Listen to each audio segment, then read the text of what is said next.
मेरी बात मानने का शुक्रिया हमीद। और देखो, कुछ बुरा भी नहीं हुआ। यहाँ सिर्फ हम दोनों ही हैं। सच कहूँ तो अच्छा लग रहा है।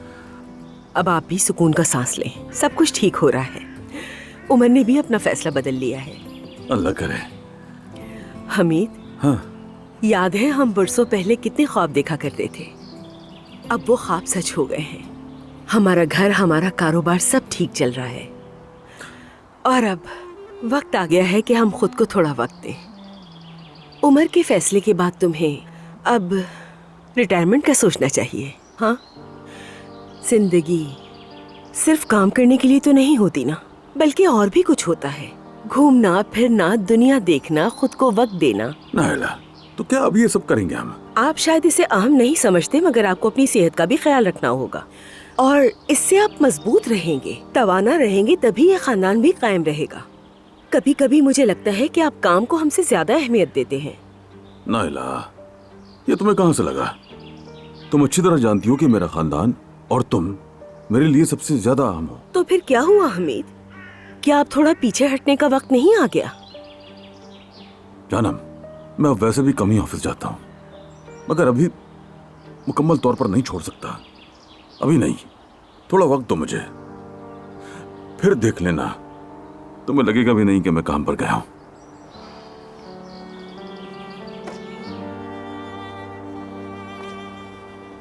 बानो, कल की नीलामी में शरीक कंपनी की लिस्ट आपके पास है। उन तमाम नुमाइंदों को एक एक करके कॉल कीजिए।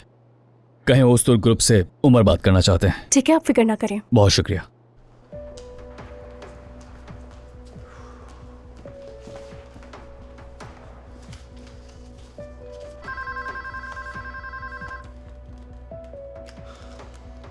अस्सलाम वालेकुम। उमेद साहब, कैसे हैं आप? जी, हम भी खैरियत से हैं। दरअसल कल की नीलामी के लिए नई ख्वाहिशात पेश करना चाहता था। उम्मीद है एक शफाफ मुकाबला होगा। यानी जीत या हार से ज्यादा हमारे लिए यही अहम है उमैद साहब। हाँ हाँ बिल्कुल, मगर कुछ ऐसा सुनने में आ रहा है जो खुशगवार नहीं लगता है। बस हम दोस्त और दुश्मन का फर्क जानना चाहते हैं। बहुत बहुत शुक्रिया आपका। एक बार फिर नेक तमन्ना है आपके लिए। खुदा हाफिज।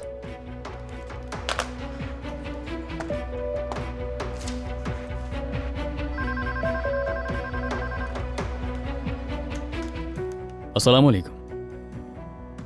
उस्मान साहब, दरअसल कल की नीलामी के लिए नेक तमन्नाएं देनी थी आपको।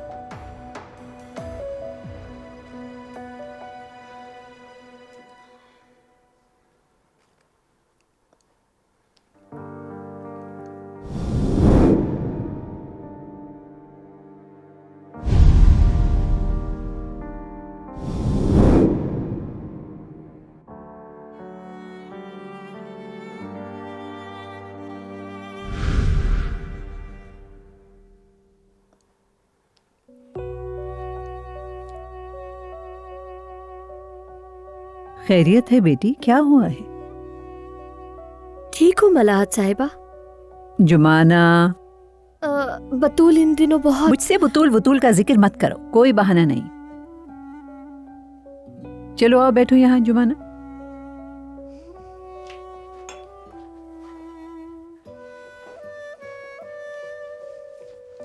अब बोलो क्या बात है? दरअसल आपके लिए डॉक्टर से टाइम लेना था, मैं भूल गई थी, इसलिए नाइला साहिबा ने तंबी की मुझे।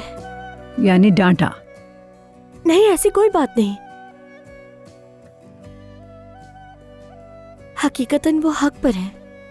गलत या दुरुस्त की बात नहीं, मेरी मददगार हो तुम। सिर्फ अपॉइंटमेंट मेरी, डॉक्टर मेरा, उसे क्या? और सिर्फ यही बात नहीं, तुम में कुछ बदल गया है। तुम्हारी हंसी गायब हो गई है बेटा। हमेशा गमगीन और उलझी हुई लगती हो। मैं ध्यान रखूंगी मलाहत साहिबा। सुनो बेटी, अगर चाहो तो ये काम छोड़ दो।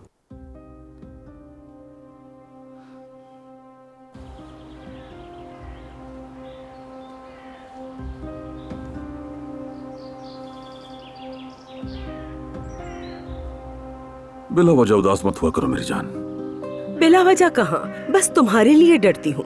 जानम, फिलहाल हमें हर चीज पर नजर रखनी पड़ेगी, ध्यान देना होगा।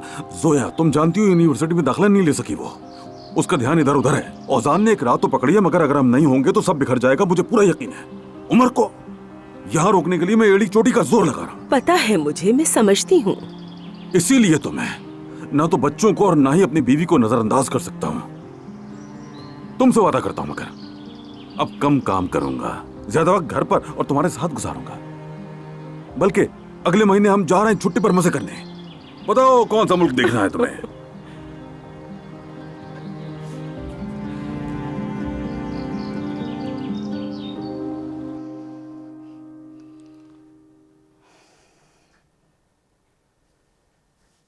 मैंने ये सब बातें तुम्हें समझाने के लिए की हैं बेटा। तुम अभी जवान हो, दुनिया की हसीन लड़की हो। तुम्हारी हम उम्र लड़कियां घूम फिर रही हैं और तुम एक बूढ़ी औरत की तीमारदारी कर रही हो। अरे नहीं मलाह साहिबा, ये क्या बात हुई? आप कैसी बातें कर रही हैं? ऐसा ही है, मैं अपनी जिंदगी के आखिरी मोड़ पर हूँ। तुम जिस दिन से आई हो बहुत ख्याल से देखभाल की है। खुदा गवाह है बेटा, मैं भी कोई आसान औरत नहीं हूँ। लेकिन मैं तुमसे राजी हूँ मेरी बेटी। मैं तुम्हें 2 साल की तनख्वाह देना चाहती हूँ। अगर तुम्हारी ख्वाहिश है तो जाकर जिंदगी के मजे लूट लो। मैं कहती हूँ कसम से, दिल से हलाल है और तुमसे बढ़कर खुशी मुझे होगी। ऐसा कभी नहीं होगा। मैं बगैर मेहनत किए अपने मुंह में एक निवाला भी नहीं डाल सकती हूँ। उससे बेहतर है मर जाऊं। ये बातें तुम्हें जेब नहीं देती बेटा। तो फिर आप भी मुझसे ऐसी बातें ना कहें।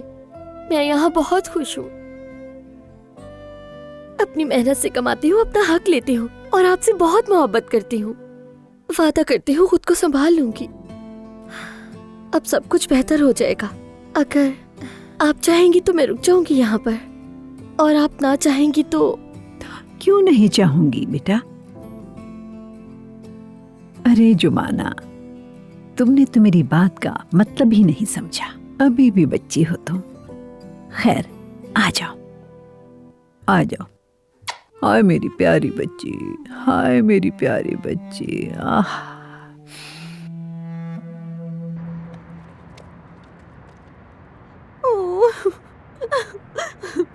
क्या वक्त हुआ है?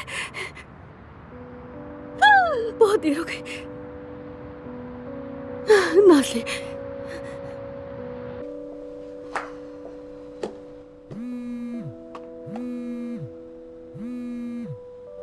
हाँ बोलिए अम्मी। नाज़ली, मैं तो बर्बाद हो गई।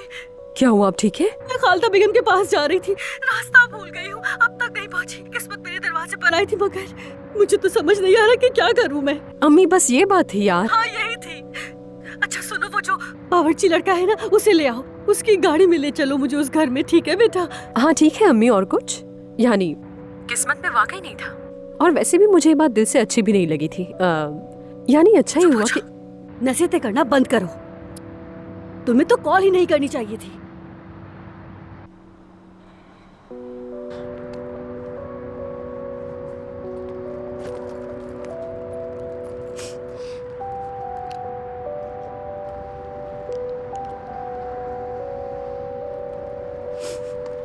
टैक्सी! टैक्सी! काश कि आपने इस प्रोजेक्ट में और भी मंसूबों को शामिल किया होता। शामिल किया है, आखिरी सफ़े पर है।